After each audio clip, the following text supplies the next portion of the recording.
An inferior alveolar nerve block would be indicated if you require pulpal anaesthesia of molar and premolar teeth, or if you are completing quadrant work requiring anaesthesia of the gingiva and connective tissue in that quadrant.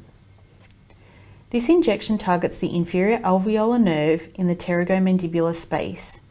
Therefore, the incisive and mental terminal branches are also anaesthetized. In the pterygomandibular space, the anaesthetic solution diffuses to the lingual nerve as well. Therefore, the lingual nerve is also targeted by the inferior alveolar nerve block technique. The inferior alveolar nerve supplies the pulp of all mandibular teeth. It also supplies the buccal gingiva and periosteum, connective tissues and mucous membranes anterior to the first molar.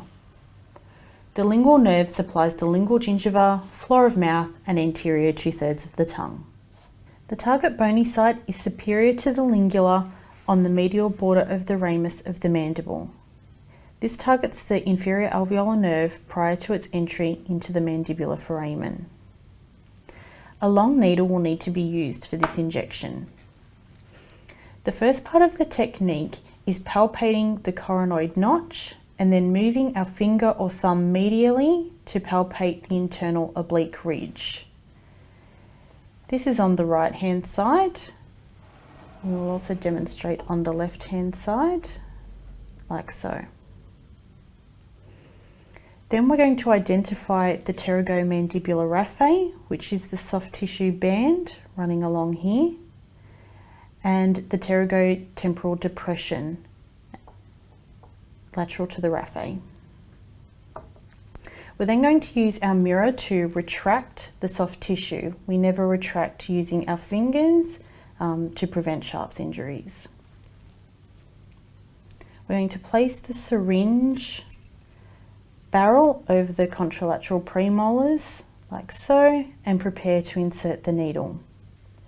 The height of insertion is determined by a number of factors, including the coronoid notch, the deepest point of the depression, and it's usually placed around 10 millimeters above the occlusal plane.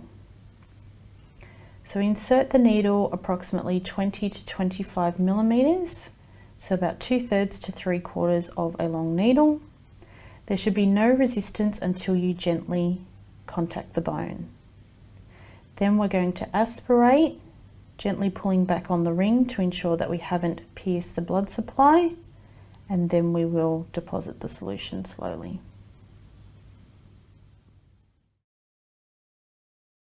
The target bony site is the anterior border of the ramus, targeting the nerve as it leaves the pterygomandibular space, crossing the ramus of the mandible before it pierces the buccinator. The soft tissue landmark is the mucous membrane distal and buccal to the last molar in the arch.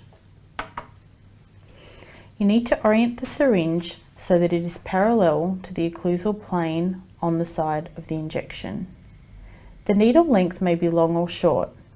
Usually this injection is used in conjunction with an IAN block, in which case you would continue to use the same long needle.